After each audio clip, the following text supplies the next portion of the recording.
Bonjour, on se retrouve aujourd'hui pour raconter-moi une histoire. La première histoire s'appelle Le festin de Noël.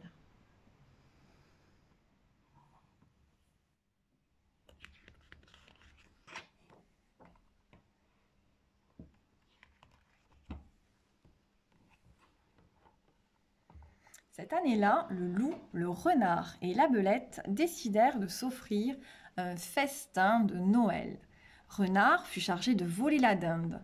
Comme il était prévoyant, il s'y prit à l'avance et il choisit la plus jolie.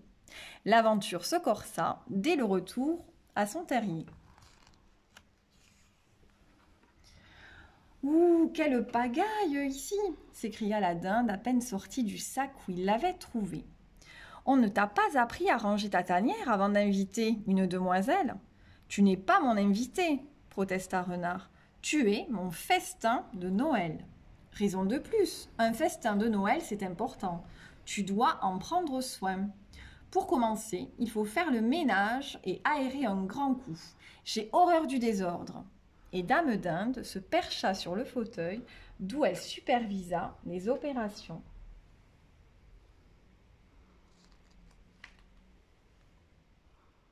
Renard se mit au travail en bougonnant.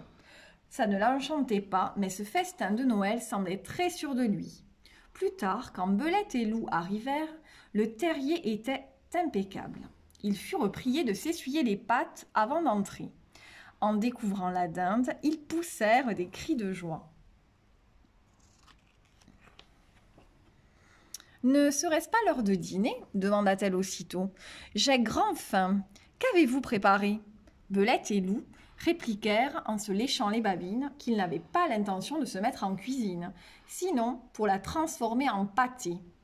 Dinde rétorqua sévèrement qu'avant de la manger, il fallait l'engraisser. Tout le monde savait ça, grand Dieu. Était-ce leur premier Noël? Était-ce leur premier festin? Ils en convinrent et, penauds de leur ignorance, suivirent ces instructions à la lettre. Loup s'en fut cueillir des bourgeons, Belette des champignons et Renard pêcha les grenouilles. Ce soir-là, comme aucun des trois ne savait cuisiner, Dinde prépara le ragoût de grenouille aux bourgeons et la purée de champignons. Ils se régalèrent. Puis, ils jouèrent à la belote, et comme Dinde trichait mieux qu'eux, ce fut elle qui gagna. Les trois compères passèrent néanmoins une excellente soirée, la meilleure depuis très longtemps.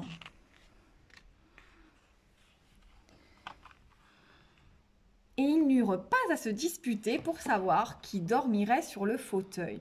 Il convenait de le laisser à Dame d'Inde, ainsi qu'elle l'expliqua. Ils se couchèrent n'importe où, après s'être brossés les crocs comme on les en avait priés.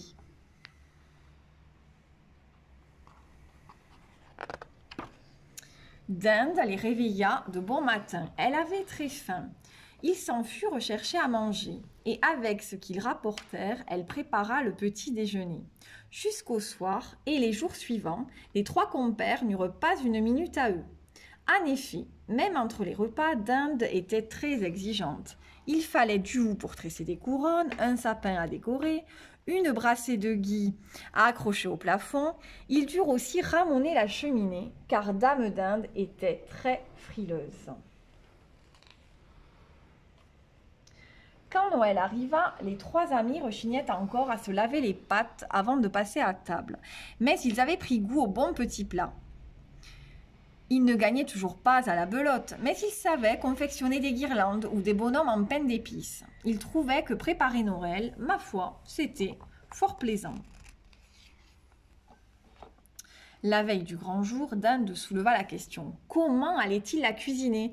Rôti à la crème, farci, au chou? J'aurais aimé être flambée au porto, déclara-t-elle, mais cette recette est très délicate. La réussirez-vous? Les trois compères tous sautèrent, embarrassés. Ils n'avaient pas réfléchi à cela.